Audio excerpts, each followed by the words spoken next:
दोस्तों आज पेश है आधी बिल्ली। ये एक और चित्र है दोस्तों।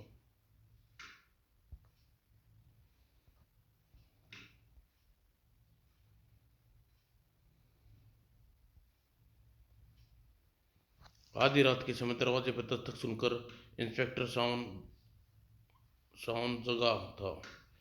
इस समय कौन आ गया? अपने मित्र प्रोफेसर अमिताभ को देखकर वह हैरान रह गया। अमिताभ, सब ठीक तो है ना? यह क्या हालत बना रखी है? कुछ ठीक नहीं है सावन, कुछ ठीक नहीं है। मैंने शीतल की हत्या कर दी, उसे मार डाला। क्या बकवास कर रहे हो? मुझे पूरी बात बताओ। मैं मैं पिछले कई वर्षों से थ्योरी पर काम कर रहा था कि किसी प्रकार आवाज़ें का चित्र यात्रा करते उसी समय मैटर में भी सफ़र कर सकता, लेकिन मैंने एक तरीका खोज निकाला जिसकी मदद से मैटर की आवाज़ एक चित्र की भांति एक स्थान से दूसरे स्थान पर ट्रांसमिट किया जा सकता था। यह सब जानते हुए अमित पिछली घटना को याद करने लगा। मैं ट्रांसमीटर मैंने अपनी प्रयोगशाला में एक कमरे में लगाया। अब यह प्रयोग करने के लिए तैयार है। पहले मैंने प्रयोग एक निर्जीव वस्तु पर करने का निर्णय लिया। यह गुलदस्ता फूलदान को ट्रांसमिट करता हूँ। पूरी तैयारी करने के बाद मैंने प्रयोग आरंभ कर दिया। Here will we go. और मैटर ट्रांसमीटर से निकलने वाली प्रकाश गुलदस्ता में एटम बिखर गई और एक पल में वहाँ से गायब हो गया। गुलदस्ता ट्रांसमीटर हो गया। मैं अपने बेडरूम की ओर भागा जहाँ मैंने रिसीव को सेट मीटर रिसीव सेट रखा था और बेडरूम में मौजूद गुलदान को देखकर मैं खुशी से चिल्ला उठा, याहू, मैं सफल हो गया। शोर सुनकर शीतल वहाँ आई। मैं क्या इस तरह खुश होने का कारण जान सकती हूँ? मुझे बधाई दो शीतल, मेरा प्रयोग सफल हो गया। मैंने उसे पूरी बात बताई, गुलदस्ता दिखाया। देखो, मैंने प्रयोगशाला में यहाँ ट्रांसमिट किया है। Wow, very my dear is husband, you are great. अभी ग्रेट नहीं हूँ। अगर किसी जीवित चीज़ को ट्रांसमिट करने में सफल हो गया तो ग्रेट कहलाऊंगा। मैं किसी जीवित प्राणी को प्रयोग करना चाहता हूँ शीतल, तो करो ना, मैं तुम्हारे सामने खड़ी हूँ। नहीं शीतल, मैं इतना बड़ा रिस्क नहीं ले सकता तुम्हारा बस इस पूसी पर। नो, मगर इससे रिस्क है तो मैं पूसी को नहीं दूंगी। इसमें अपने कुत्ते टॉमी पर प्रयोग क्यों नहीं करते? बात मेरी समझ में आ गई और मैं अपने कुत्ते टॉमी को लेकर आया। बे good boy Tommy, shut down. और मैंने ट्रांसमीटर को नीचे टॉमी को बैठा दिया और मैंने स्विच दबा दिया और प्रकाश टॉमी को एक एटम अलग होने लगा और हम दोनों दौड़कर बेडरूम में पहुंचे। Oh god, you are have don't एम्ट गेट यू ग्रेट। टॉमी ने एडम्स के पीछे से ट्रांसमिटर होते जा रहे थे। आज तुम्हारा जन्मदिन है शीतल और मैं अपने आविष्कार को समस्त अधिकार तुम्हें देना चाहता हूँ। इसे होने वाली आय की मालकिन तुम होगी। Thank you dear. आज जो तुम्हारा यह प्रयोग सफल हो चुका है, क्या इसे सेलिब्रेट किया जा सकता है? हाँ, मैं यह बात विश्वास के साथ कह सकता हूँ। तो फिर प्रयोग के लिए तैयार हूँ। मैं पहला इंसान कहलाना पसंद करूँगी जिससे एटमों की आवाज़ की भांति यात्रा की है। मैं शीतल की इच्छा को पूरी करने के लिए तुरंत तैयार हो गया। यहाँ ट्रांसमीटर के नीचे आ जाओ शीतल, मैं पूछी यहाँ बैठा देती हूँ। और मैं पूसी के द्वारा तिरपाई पर बैठा कर मैं मैटर स्विच के नीचे आग खड़ी हुई। Daddy, yes dear. और मैंने स्विच दबाया। उधर कमबख्त पूसी अपने स्थान से छलांग लगाई और शीतल के साथ ही पूसी भी मैटर ट्रांसमीटर की रेंज में आ चुकी थी। शीतल के साथ उसके एटम बिखर गए थे और मैं कुछ समझता इससे पूर्व ही एटम ट्रांसमीटर हो गई। मैं घबरा कर बेडरूम की ओर दौड़ा। हे भगवान, कुछ अनर्थ न हो जाए। और बेडरूम का चित्र देखकर मुंह से चीख निकल गई, हे भगवान, यह क्या हो गया।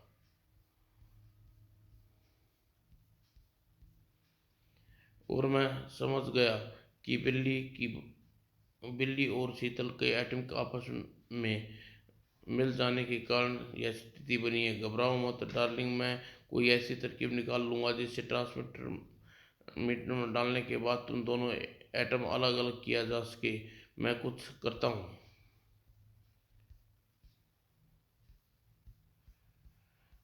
और पूसी के शरीर में शीतल को अलग करने के लिए मैंने उसे देखना चाहा। ओह गॉड, पूसी कहाँ गई?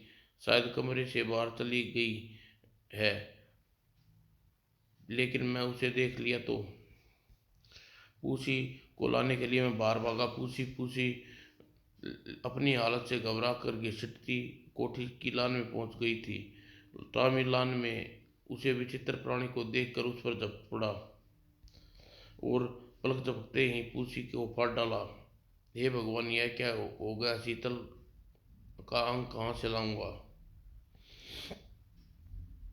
और इस तरह और इसी बात को अच्छी तरह समझ गया था। अब शीतल को कभी ठीक नहीं की जा सकता और इस हालत में दुनिया के लिए तमाशा बन गई। उसका जीवन बर्बाद हो चुका है। मैं अपनी पत्नी को नरकीय जीवन जीते नहीं देख सकता। शीतल का भयानक रूप से मुक्ति दिलानी होगी। और मैंने दुखद एवं शारीरिक दृष्टिकोण से क्रूर निर्णय लिया और शीतल को प्रयोगशाला में ले आया। घबराओ मत शीतल, तुम्हें ठीक करके रहूँगा। पुछ पुछ पुछ। और मैंने उस प्रयोगशाला को छोड़कर वापस बेडरूम में पहुंचा और इस रिविशियर को नष्ट करके शीतल को मुक्ति दिलाई जा सकती है। और पेट्रोल छिड़ककर मैंने आग लगा दी और शीतल के पास पहुंच गया। क्षमा कर देना प्रिय, बड़ा वैज्ञानिक बनने की इच्छा से बहुत छोटा बना दिया। मैंने इस असफलता को भूल के लिए मैं कभी समय को क्षमा नहीं कर सकूंगा। और फिर मैंने स्विच दबाया और मेरी प्रिय पत्नी के शरीर के एटम बिखर गए। अलविदा शीतल, एटम अब कभी एकत्रित नहीं हो सकेंगे क्योंकि उसके रिसीवर सेट को जलाकर नष्ट कर डाला मैंने। और बेडरूम में लगी आग एक पूरे घर में फैल गई। मेरी पूरी कहानी है सावन। पिछले दरवाजे से निकलकर मैं तुम्हारे पास आ गया। तुम मुझे शीतल का हत्या के अपराध में कानून के हवाले कर दो। नहीं अमित, तुम पहले ही अपने किए की सजा भुगत चुके हो। जो पीड़ा झेली है उसका एहसास काश वैज्ञानिक के इस तथ्य को समझने लगो कि विज्ञान प्रगति में बड़ा बड़ा नहीं, वही जो प्रगति चाहती है। उड़न तस्त्री। रूपनगर में सबसे बड़ा builder Mahipal Singh Roopnagar police inspector Rana से मिलने आया था। मेरा नाम महिपाल सिंह है। मैं शहर के बाहर अपने फार्म हाउस में रहता हूँ। आपसे मिलकर खुशी हुई मिस्टर सिंह। बताइए आपके किस काम के लिए क्या कर सकता हूँ? मैं रिपोर्ट लिखवाना चाहता हूँ। मेरे फार्म हाउस 3 बार उड़न तस्त्री उतर चुकी है। वाट, उड़न तस्त्री? जी हाँ, उड़न तस्त्री। जब भी वह हमारे लॉन में उतरती है हमारा टीवी चलता हुआ बंद हो जाता है। फिर उड़न तस्त्री से एक विचित्र प्राणी बाहर निकलता है और कुछ देर मैदान में रुक कर वापस चला जाता है। महिपाल सिंह की बातें सुनकर इंस्पेक्टर राणा धल्ला उठा। स्टॉप दिस नॉनसेंस मिस्टर सी। शायद आप पुलिस से मजाक करने का अंजाम नहीं जानते। मैं मजाक नहीं कर रहा इंस्पेक्टर। यदि मेरी बात पर यकीन न हो तो आप मेरी पत्नी से पूछ सकते हैं, वह भी 3 बार उस विचित्र प्राणी को देख चुकी है। मिस्टर राणा, 20 रुपये की बात बकवास सुनकर तंग आ चुका हूँ, इसलिए पीछा छुड़ाने के उद्देश्य से पूछा। ऑल राइट, मैं आपकी बात मान लेता हूँ। बताइए आप मुझे क्या चाहते हैं। मैं चाहता हूँ कि आप मेरे फार्म हाउस पर पहरा लगवा दे। हो सकता है वह प्राणी किसी दिन मुझे या मेरी पत्नी को नुकसान पहुँचा दे। ठीक है, हम इस विषय में सोचेंगे, और अगर ज़रूरी हुआ तो पहरा बैठा देंगे। आप जा सकते हैं। ओके, लेकिन याद रहे कि मैं अपने कंप्लेंट लिखवा चुका हूँ। अगर मेरी पत्नी को कुछ हो गया तो जिम्मेवार आप होंगे। और महिपाल के जाते ही इंस्पेक्टर राणा चैन की सांस ली। साला इस सनकी मुझे किससे सुना रहा था। तुरंत ही महिपाल उसकी किंतु महिपाल सनकी नहीं था। उसकी योजना प्रथम चरण था। पुलिस स्टेशन से सीधा फार्म हाउस पहुंचा, जहां उसकी चिड़चिड़ी पत्नी चिल्ला कर उसका स्वागत किया। आ गए मटर गश्ती करके। वो मैं काम से गया था।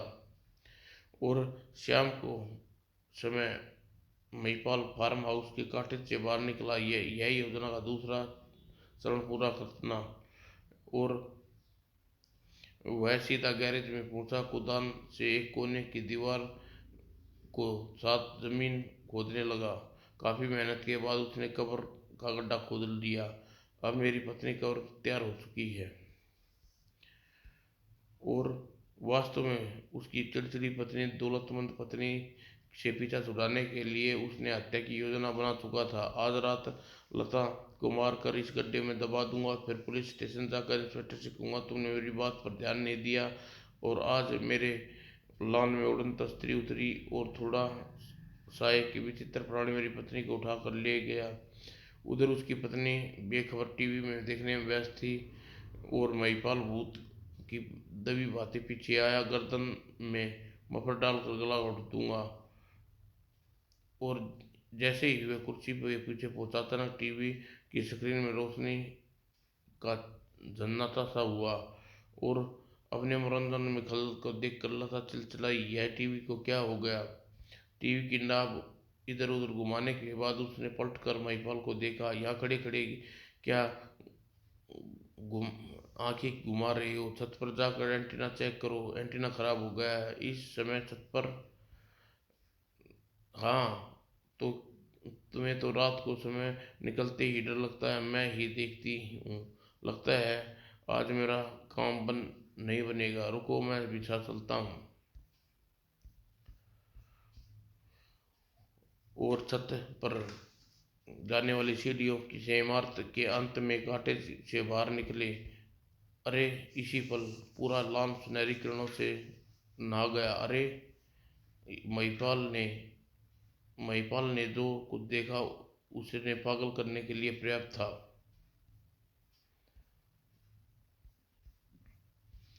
और उसने साइंस फिक्शन का आधारित फिल्म देखकर काल्पनिक कहानी गढ़ी। वह वास्तविक रूप तैयार हो गई थी। उड़नत स्त्री से तीन तीन आती हुई उन आकृतियों को देखकर महिपाल की आंखें फैल गई। ओ गॉड, यह तो बिल्कुल वैसी ही है जैसे मैंने कल्पना में सोचा था। और लता आश्चर्यचकित, यह क्या भला है महिपाल। पता नहीं। ओह, तुम्हें तो डर से सांस सूंघ गया है, मैं देखती हूँ। और लता निर्भीक होकर उन प्राणियों के निकट पहुंची। ये कौन हो तुम, किस कंपनी से आए हो। मीशा टिट्टी। और अचानक ही प्राणी को लता पर झपटा और लता को जकड़े हुए खींचकर उड़नत स्त्री में ले जाने लगी। पाल बचाओ। देखते देखते सभी उड़नत स्त्री के भीतर समा गए। और फिर एक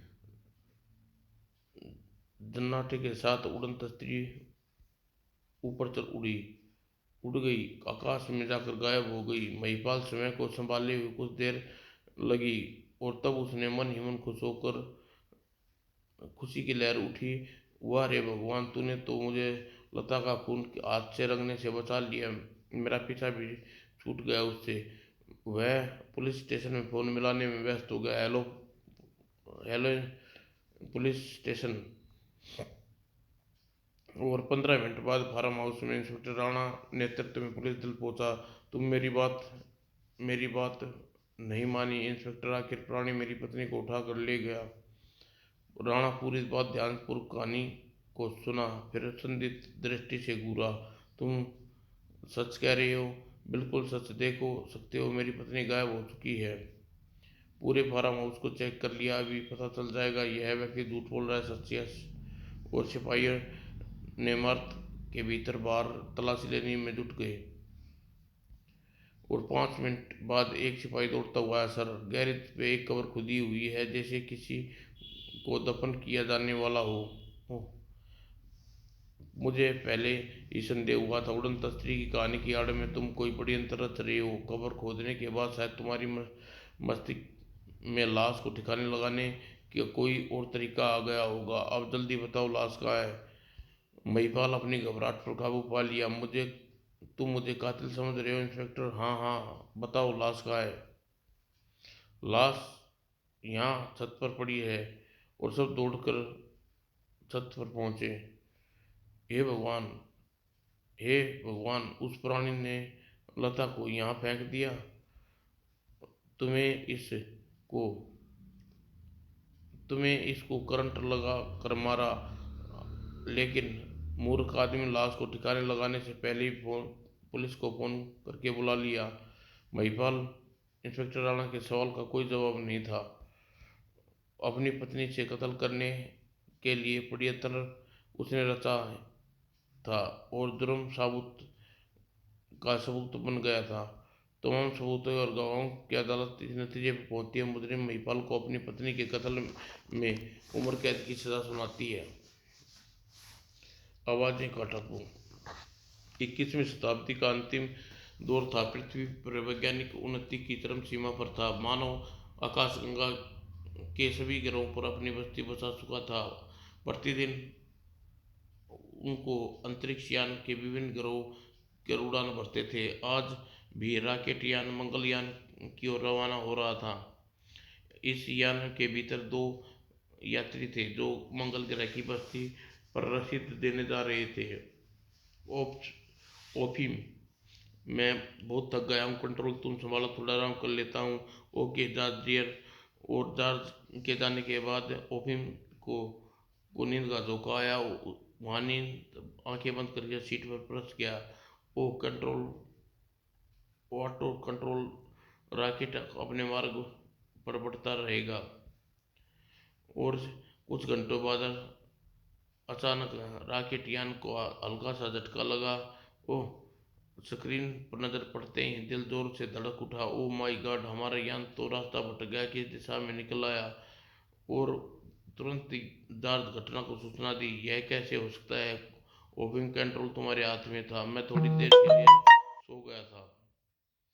वाट कंट्रोल्स को छोड़कर सो गए थे you idiot, mind your tongue. George, मैं तुम्हें डांटने का कोई अधिकार नहीं है, लेकिन हमारे दांत तोड़ने का अधिकार है। ओह यू लव, तुम्हारे कारण मेरा जीवन खतरे में पड़ गया। मुझे मुझ पर हाथ उठाया जॉर्ज, मैं तुम्हें छोड़ूंगा नहीं। आह। और दोनों भूखे शेरों की तरह एक दूसरे से भिड़ गए।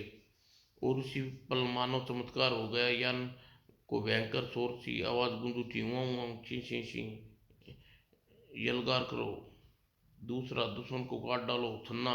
चारों तरफ से आते इस शोर को इंसानी आवाजें थी। घोड़ों की नाट का स्वर और तलवारों की खनखनाने की का स्वर। और लड़ना भूल कर जॉर्ज और ओपिक, ओह आवाज़ों से दुनिया, आवाज़ों की दुनिया। ओपिम, हम आवाज़ों की दुनिया में पहुंचे हैं। यह शोर किसी जंग का है और शायद हजारों वर्ष पूर्व धरती पर लड़ी गई होगी। यह क्या कह रहे हो तुम? क्या तुम जानते नहीं, इन आवाज़ों को कभी नष्ट नहीं होती, बल्कि धरती से ऊपर उत्तराधार अंतरिक्ष में कैद हो जाती है। वैज्ञानिकों को आज स्थान पर आवाज़ों का टापू का नाम दे रखा है, जहाँ ब्रह्मांड आरंभ से लेकर आज तक सारी आवाज़ें मौजूद है। लेकिन आज तक इस स्थान का पता नहीं लगा सका था। ओह, इसका मतलब उसी आवाज़ के टापू पर आ गए हैं। हाँ ओपिक, तुम्हारी एक गलती हमारे सौभाग्य का दरवाज़ा खोल दिया है। हमने आवाज़ों का टापू ढूंढ निकाला। खुशी और जोश में ओपची से लिपट गया। मुझे क्षमा कर दे मित्र, हम दोनों मिलकर अपना मार्ग तलाश करेंगे, लेकिन मैं तुम्हें क्षमा नहीं करूँगा। और कंप्यूटर की सहायता से थोड़े प्रयास के बाद दोनों आवाज़ें के टापू से निकलकर मंगल ग्रह का रास्ता ढूंढने में सफल हो गए। थैंक गॉड, अब हम मंगल ग्रह की ओर जा रहे हैं और कुछ ही घंटे में सुरक्षित मंगल ग्रह पर उतरे। अब हम किसी भी रॉकेट यान को आवाज़ें के टापू में ले जा सकते हैं, राइट? और अर्थ कंट्रोल को अपनी इस खोज की सूचना पहले दे चुके थे और मंगल ग्रह से बेस अर्थ कंट्रोल से निर्देश प्राप्त कर रहे थे। तुम दोनों ने जो खोज की है उससे धरती के तुम्हें हीरो बना दिया है। अब तुम्हारा स्वागत की तैयारी कर रहे हैं, लेकिन धरती पर तुम लोग आवाज़ की टापू से गुजर कर ही आना। तुम्हें उस क्षेत्र का पूरा मानचित्र बना कर लाना है। और अगले ही पल धरती से उड़ान भर रही और रॉकेट यान तेजी से टापू की ओर बढ़ता जा रहा था। तुम आराम करो जॉर्ज, आवाज़ों के टापू पर पहुंचने हुए तुम्हें जगा दूंगा। Thanks dear. और जॉर्ज अपने कैबिन में जाकर लेट गया। उस दिन मैंने ओलंपिक के साथ भूतपूर्व बर्ताव किया। धरती पर पहुंचकर एक बार फिर उससे क्षमा मांग लूंगा। और दूसरे ओपिक बदला की आग खोल रहा था। अपने अपमान का बदला मैं उसकी जान लेकर लूंगा। धरती पर अकेला वापस लौटूंगा, उस खोज का अकेला हीरो कहलाऊंगा। और यान की आवाज़ों के टापू के निकट पहुंचकर जैसे ओपी ओपिक उसे ऑटो कंट्रोल में डालकर जहाज के केबिन में पहुंचा और हाथ में टेप का टुकड़ा था। तुम आराम कर रहे हो बच्चे? और सोते हुए जॉर्ज के मुंह पर उसने अचानक टेप चिपका दी। खबरदार जॉर्ज, हिलने की कोशिश मत करना, वरना जला कर राख कर दूंगा। उस दिन मुझे पर हाथ उठाकर तूने अपनी मृत्यु को बुला लिया।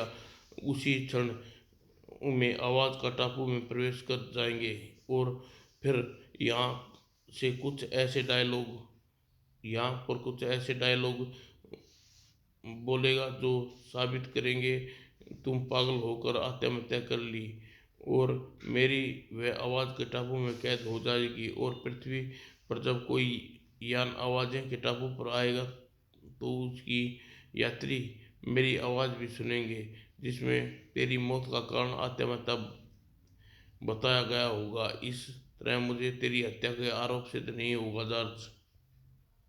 कुछ क्षण बाद यान में टापू पर पहुंच चुका था। यान की दीवारें शोर उभरने लगा। मेरा जूता है जापानी। और ओलंपिक ने तुरंत ही अपने नाटक आरंभ कर दिया। जॉर्ज पागल हो गया, आत्महत्या अपराध है। ये ये दोस्ती हम नहीं तोड़ेंगे। और जॉर्ज के ठोकरों से पीट के साथ जॉर्ज बोलता जा रहा था, लगता है आवाज़ों के शोर तुम्हें पागल कर दिया है। सफेद सफेद जैसे कैप्टन कुक नमक। और लेजर गन मुझे दो, तुम्हें आत्महत्या नहीं करने दूंगा। आई लव यू रचना। नहीं जॉर्ज, ओह यह क्या कर डाला? माई गॉड, तुम तो मर गया। समय लेजर बीम से जला डाला। ओह, ओलंपिक का नाटक जब तक करता रहा तब तक शोर समाप्त नहीं हो गया। हा हा, अब हम आवाज़ों के टापू से निकल चुके हैं, तेरी हत्या करूंगा। और धरती पर जाकर यह कह दूंगा कि आत्महत्या की है। आवाज़ों के टापू में कैद मेरी आवाज़ इसका प्रमाण होगा। मैं जाकर धरती पर अकेला हीरो बनूंगा, अकेला हीरो, हा हा, मरने के लिए तैयार होता दर्द। और पल भर में दर्द ने कोला बन गया, हा हा हा। और अचानक ओपिक दूसरा ठहाका नहीं लगा सका, बिल्कुल या यान की दीवार में दोबारा शोर उभरने लगा। नालायक, नायक नहीं खलनायक हूं मैं। अगले ही पल ओपिक की गलती का एहसास हुआ। ओह, यह अभी भी आवाज टापू में है। शायद यही खामोशी शायद किसी सेट पे लाइफ पेंट रही होगी, जहां संसार का कोई आवाज नहीं पहुंच सकी होगी। घबरा कर कंट्रोल रूम में पहुंचा। यान घुमाकर मुझे सैटेलाइट पेंच को चेक करना होगा। यान मुड़कर सैटेलाइट पेंच में जा पहुंचा, जबकि पेंच में साइलेंट नहीं रहा। तुझे मारकर धरती पर अकेला हीरो बनूंगा, अकेला हीरो, हाँ, मरने के लिए तैयार हो जा जहाज। ओह, अब ये आवाज कैद है, कोकिंग की आवाज, जिससे उसे अपना अपराध स्वीकार किया था। कोकिन का सर चकरा गया और खड़े खड़े रहने की शक्ति नहीं रही। माई गॉड, मैं खुद अपने बने जाल में फंस चुका हूँ। यह आवाज़ हमेशा मेरी आवाज़ टापू में घूमती रहेगी और मेरे गवाहों का सबूत देती रहेगी। Time suit. प्रोफेसर भारती अपने सहायक डॉक्टर मुखर्जी को चमकती धातु से बना सुनहरा सूट दिखाया। यह टाइम सूट है, मैंने वर्षों की मेहनत के बाद तैयार किया। मुखर्जी से पहनकर ही समय यात्रा की जा सकती है। मुझे विश्वास नहीं होता सर। प्रोफेसर सूट निकाल कर पहना। मैं भविष्य की यात्रा पर जा रहा हूँ, विश्वास हो जाएगा। और ये हेलमेट पहनने के साथ ही तुम्हारी नज़रों से ओझल हो जाऊंगा। अगले ही पल तुम मेरी आंखों इसलिए देख पा रहे हो कि इस सूट को कवर नहीं किया। अब भविष्य की यात्रा पर जा रहा हूँ। और कहने के साथ ही प्रोफेसर ने एक स्विच दबाया तो अगले ही पल उसकी आंखें भी गायब हो गई। प्रोफेसर, कहाँ हो तुम? और 15 मिनट बाद प्रोफेसर दोबारा प्रकट हुए। मैं सन 2105 में घूमकर आ रहा हूँ। बहुत प्रगतिशील युग है, कमाल की चीज़ बनाई है प्रोफेसर, जिसे देखकर मेरा दिमाग में एक आइडिया आया है माय डियर प्रोफेसर। क्या? और प्रोफेसर के सब पर सूट टाइट उतार कर उसने स्वयं पहना और हेलमेट पहनने का पहनते ही वह अदृश्य हो गया। हा हा हा हा हा। अदृश्य होकर इससे पहले युग में दौलत समेटूंगा और 2105 में जाकर दौलत प्रयास करूंगा।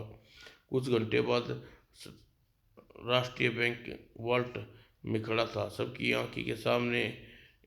यहाँ तक आ गया हूँ, किसी ने मुझे देखा नहीं। कमर पर बंधे थैले में जितना धन आ सकता था उसने भर लिया। हे, इतनी दौलत मैंने पूरे जीवन में कभी नहीं देखी। और संतुष्ट होने के बाद टाइम हेयर का स्विच दबाया। कुछ ही पलों में स्वयं को एक अजीब से स्थान पर खड़ा पाया। यही सन 2005, 2105। हेलमेट उतारा। पहले अपने अजनबी युग से परिचित होना पड़ेगा, लेकिन यहाँ तो कोई दिखाई नहीं दे रहा। तभी अरे, और फ्लाइंग कार में दो पुलिस अफसर बाहर निकले। तुम कौन हो मिस्टर? और यहाँ अकेले क्यों खड़ी हो? मैं इसकी घबराहट बता रही है, यह कोई सिपाही है।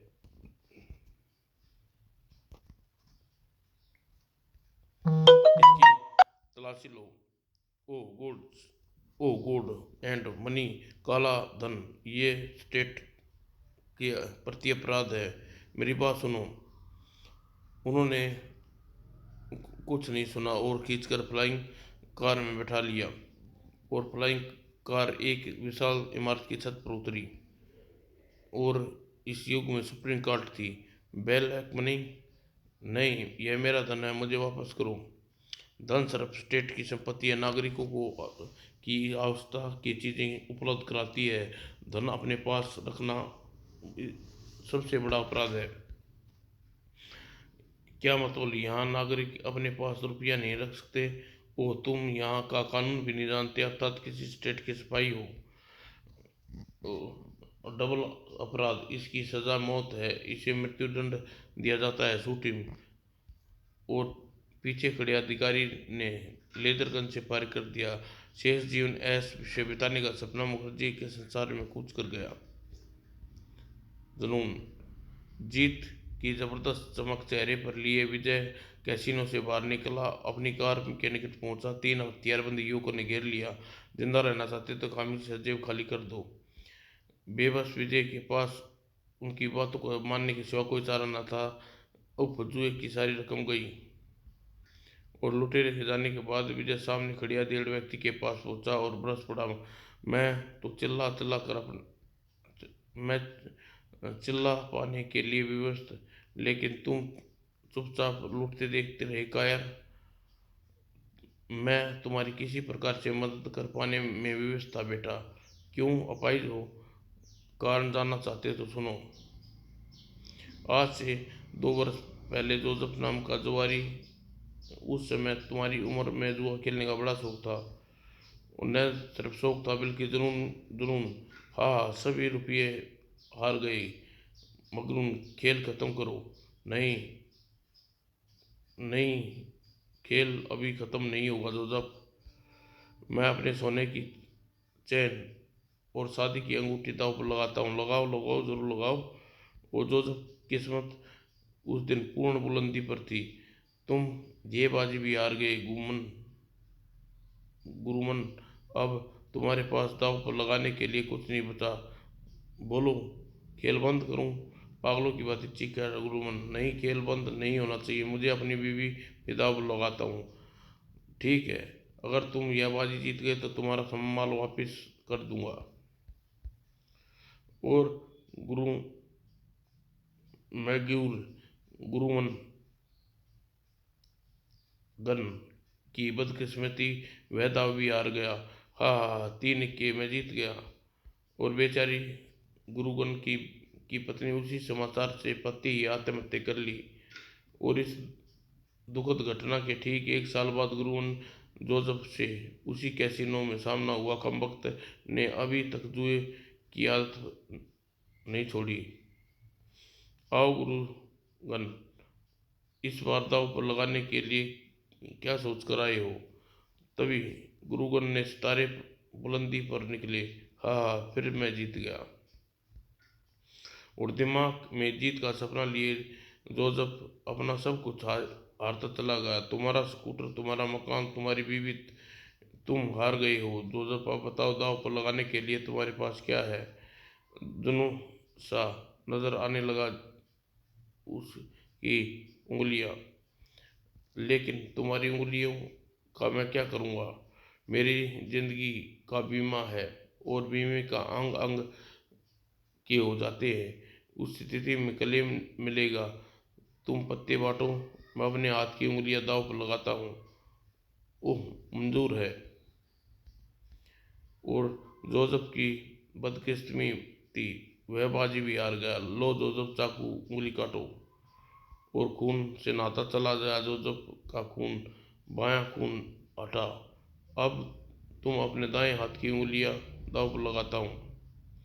मुझे कोई आपत्ति नहीं। इस बार भी बाजी गुरुगन की हक में गई। जोसेफ, ये लो चाकू, अपने बाएं हाथ की उंगलियां काटो। लेकिन तुम फिर हार गए। और इस तरह एक एक करके उंगलियां गवा बैठा। और दर्द की अधिकता के कारण होश खो बैठा। और जोसेफ अंत उसे रोष लो वर्ष जुए का सुनने हुए चीटियां सी रह गई। विजय के दिलो दिमाग में अविश्वास भर गया और आह उठी। बकवास बकवास, मैं नहीं मानता। तुम जुए में अपने अंग भी दांव पर लगा दिए। जुए में नहीं बेटे, जुए में नहीं, जुए के जुनून में। जुआ तबाही और बर्बादी है। मैं यह सब इसलिए जानता हूँ क्योंकि मैं जोसेफ हूँ।